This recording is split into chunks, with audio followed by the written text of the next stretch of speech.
thanks, Brijesh, for your patience. You were really patient till time. I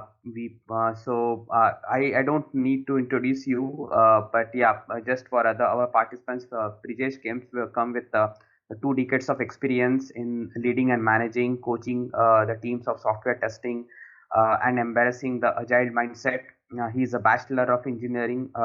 He did his electronics and communication engineering. Then he did masters as well in business administration in operations. If you want to know more about Brijesh, there's a link in our GTR site. Please feel free to go there and find how Brijesh in his working in his day-to-day life. So without and the interesting topic which Brijesh will be speaking now is the FANG testing strategy and how does it work for him as well. So Brijesh, over to you. I don't want to eat a lot of your time. Please go ahead and feel free to present. I'll just stop sharing my screen and take a control. All right. I hope all of you can see me and can hear me. I will very quickly share my slides. Yeah. By the way, Brijesh was Arnab Paul, Arnab Goswami yesterday in our discussion. People who just came, just joined. He was there in our panel discussions, which was very good. So thanks, Brijesh, for that as well. Well, thank you so much, Sujay.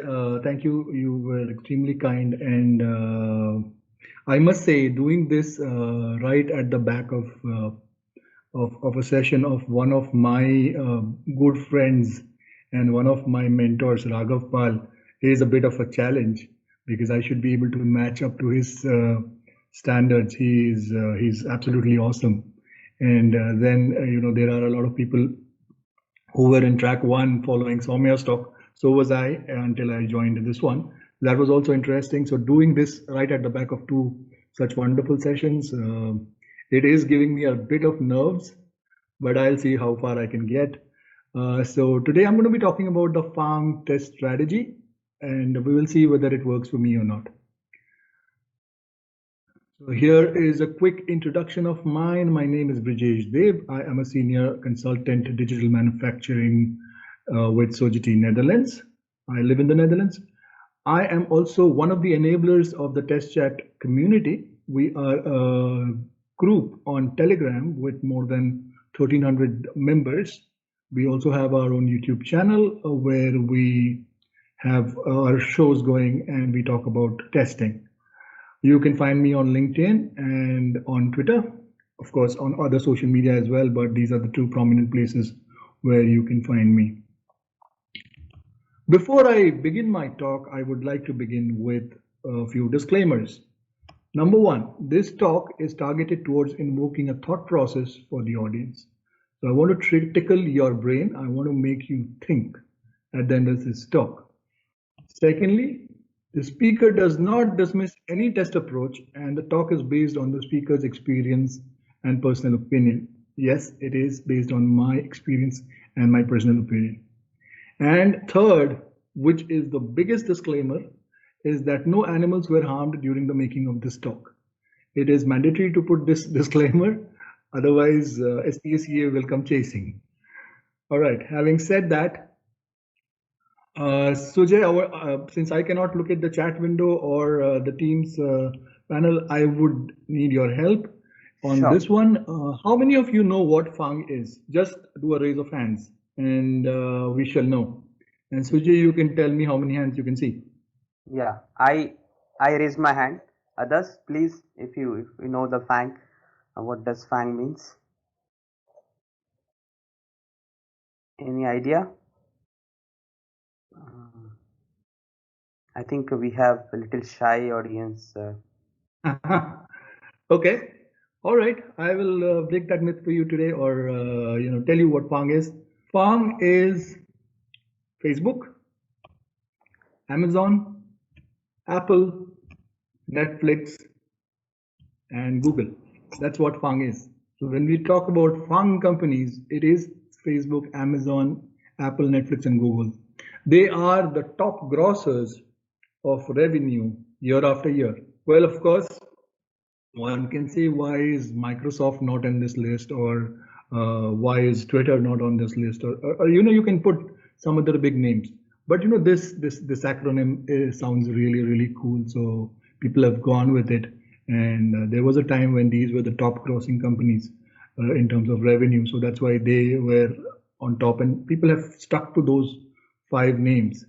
But here, what we are going to talk about is not just these five names. We are going to talk about how they do their business.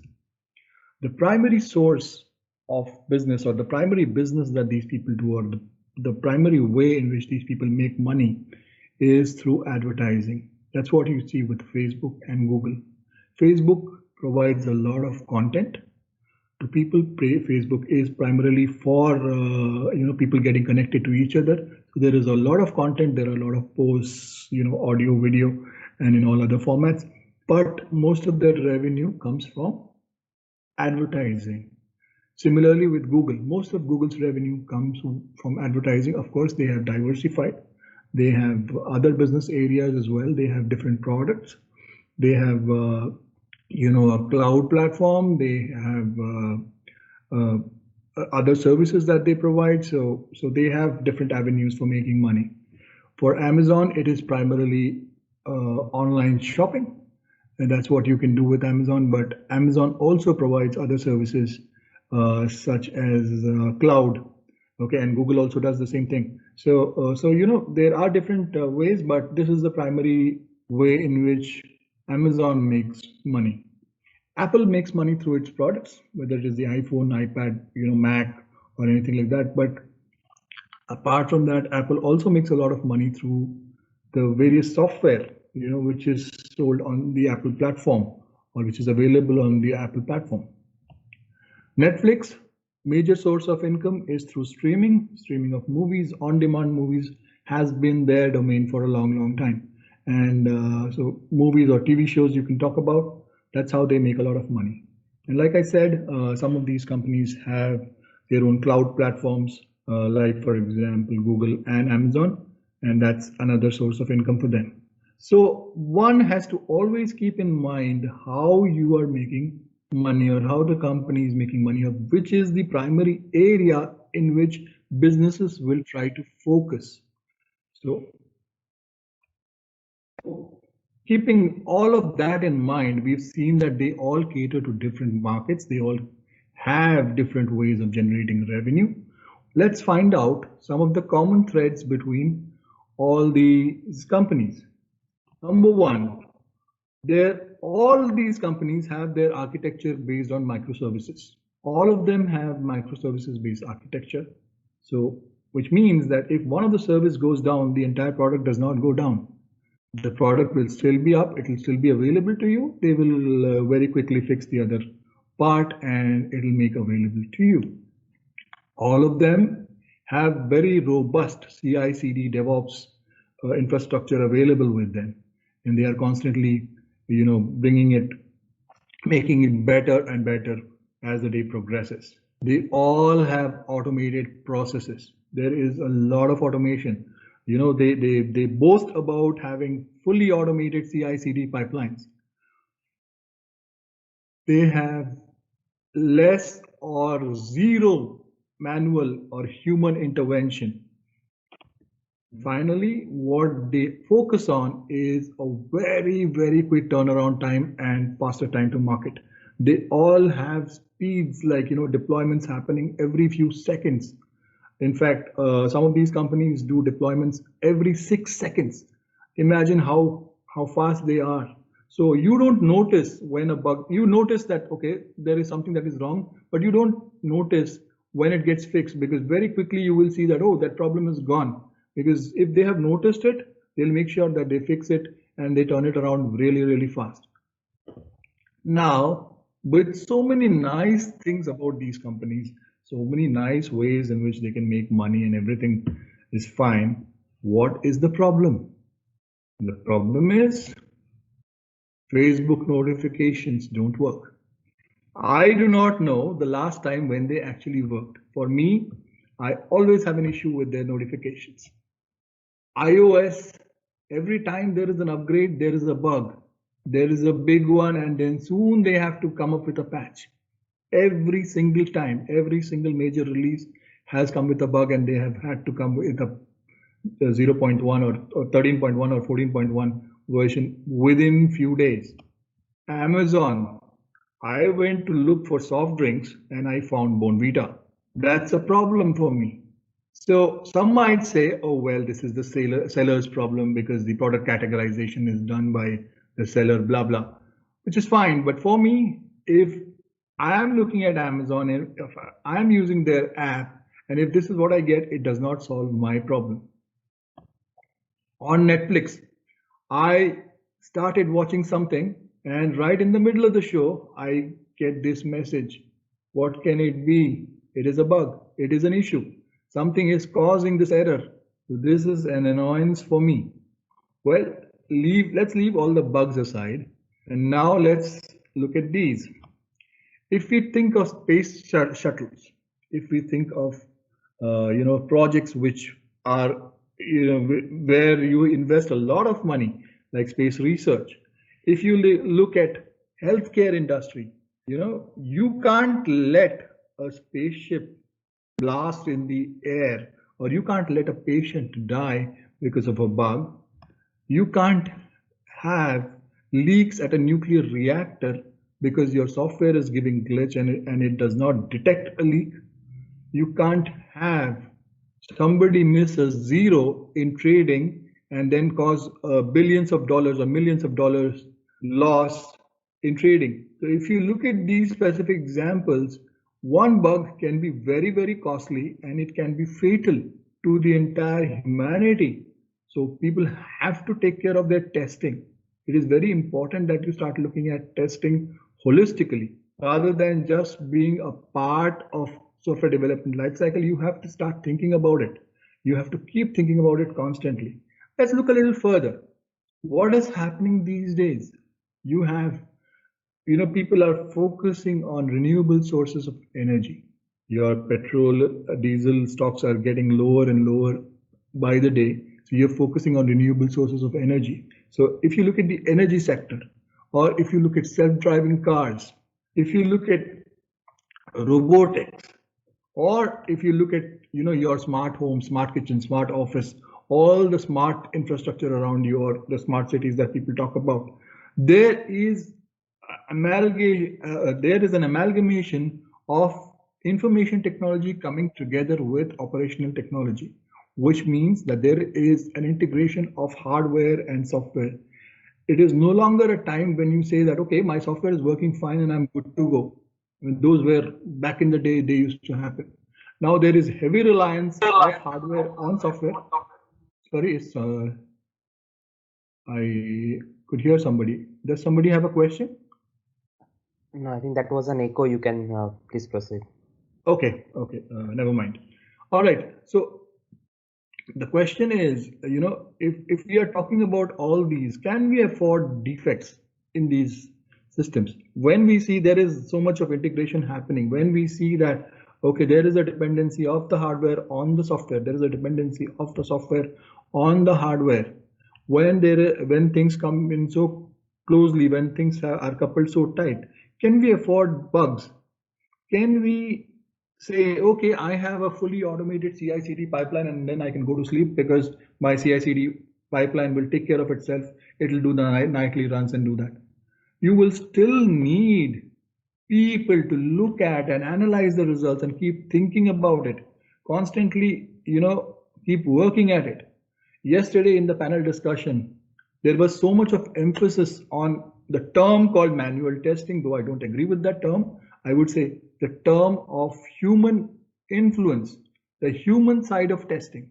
It is so important that you don't lose sight of that when you have so much of automation. This morning there in the panel discussion, almost all the panel members agreed that, yeah, automation does help. Automation helps in a lot of areas, just not your regression test cases.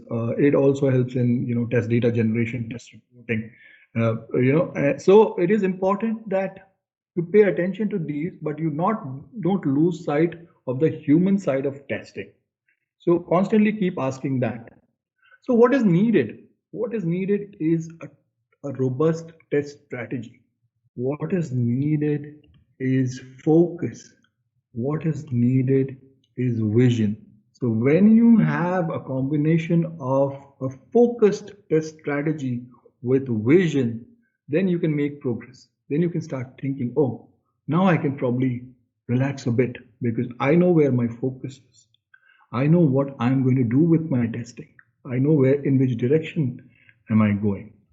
So when we talk about test strategies, we talk about templates. We talk about, IEEE 829. We used to talk about that in the past. Now we talk about IEEE 29119-3 or whatever. We think that, okay, ISO templates or IEEE templates are the Bible for us. Forget about those. Start thinking. I mean, I know that a lot of people, the moment they talk of strategy, they ask for documentation, they ask for templates. But how many people are actually reading those documents? How many of the testers or how many of you have actually gone and checked, oh, what the test strategy says and how we have to do that? There are three important things that are not even discussed or discussed very less when people talk on test strategy. What is the purpose?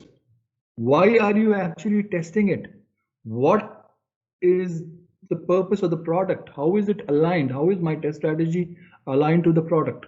Is there a lot of discussion happening on that? Probably that is happening because there is a section for purpose in the template. You fill that line and you think, oh, that's over. Are you thinking about the domain to which you are catering?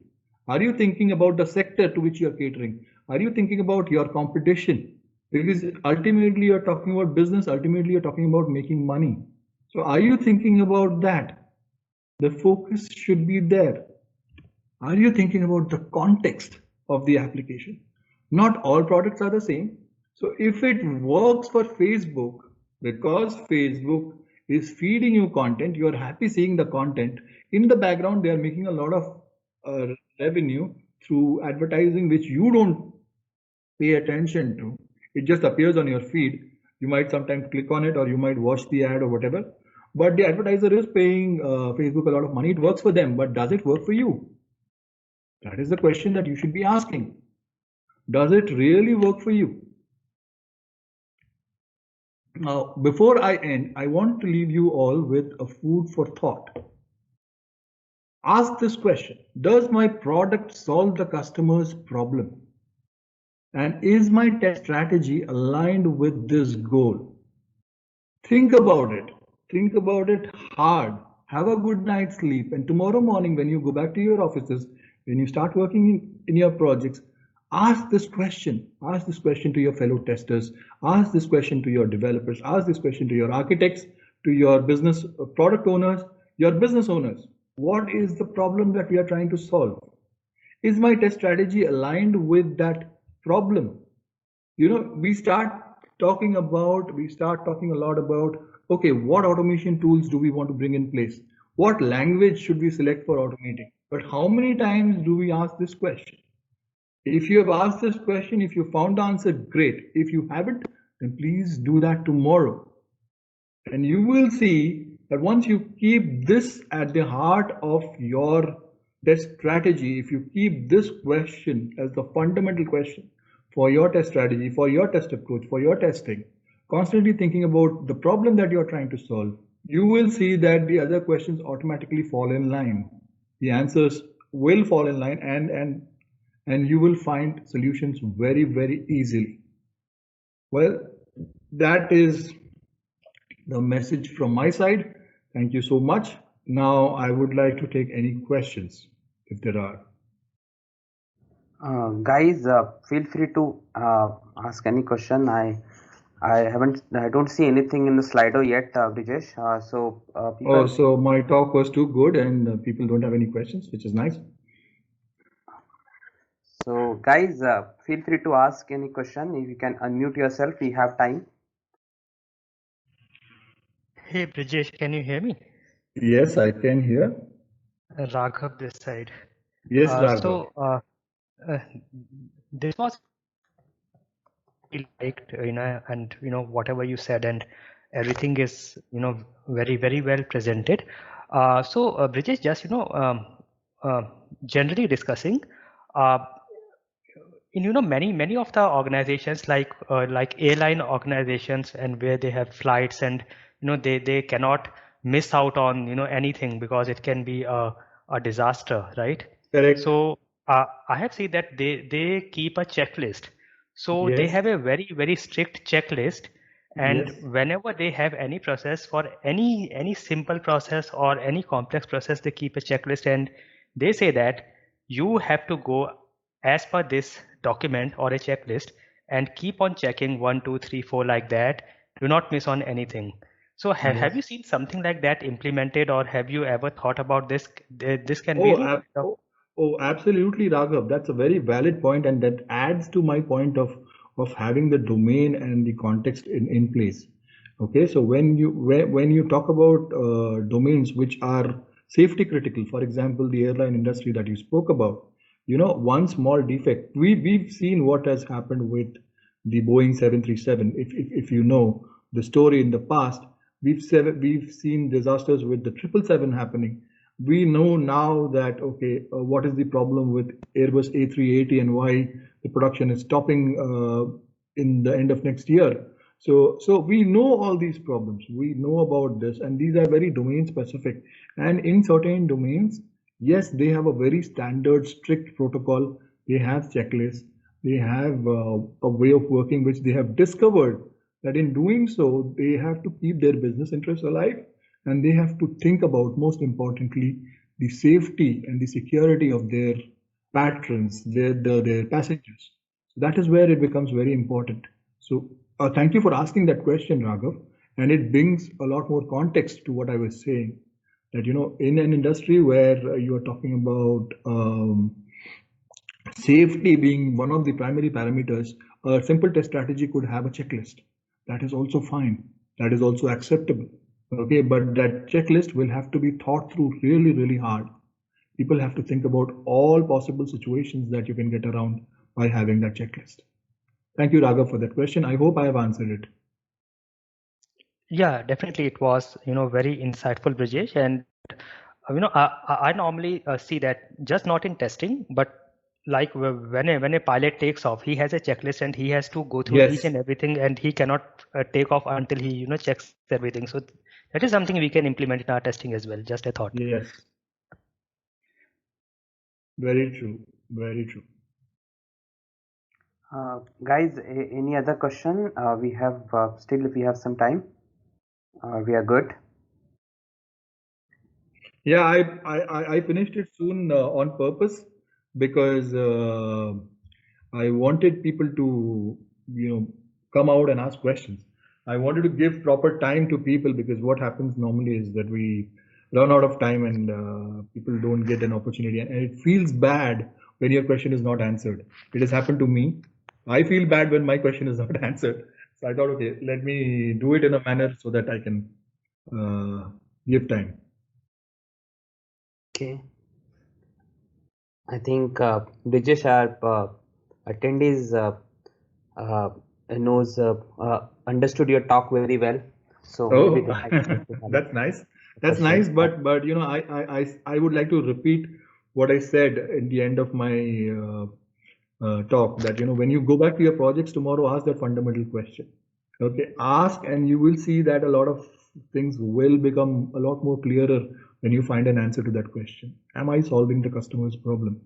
Because in a lot of times, when we try and do things, when we go for automation or whatever strategy we go for, we are trying to solve our own problems. With automation, with the frameworks, we are finding issues, and we are trying to troubleshoot and fix those errors, and all of that happens for a long, long time. We lose sight of the customer's problem many times, is what I have experienced. So yeah, so go tomorrow and check. I mean, it's okay if you ask your CEO, hey, uh, what's the problem you're trying to solve with this product? It's okay. It's absolutely fine. He'll be happy to have a discussion with you. Cool. A very Cool. beautiful point, I think, brought ahead by Brijesh. This is Tanupriya from Quality Kiosk. And Brijesh, I think that's what even I want to, advise is start from your goals, start from your vision, and then come back to what has to be done to, handle it. A very beautiful session. And I think it was pretty simple and it was very, one was intuitive. It made all of us think, whether we are doing it the right way or there's another way of doing things.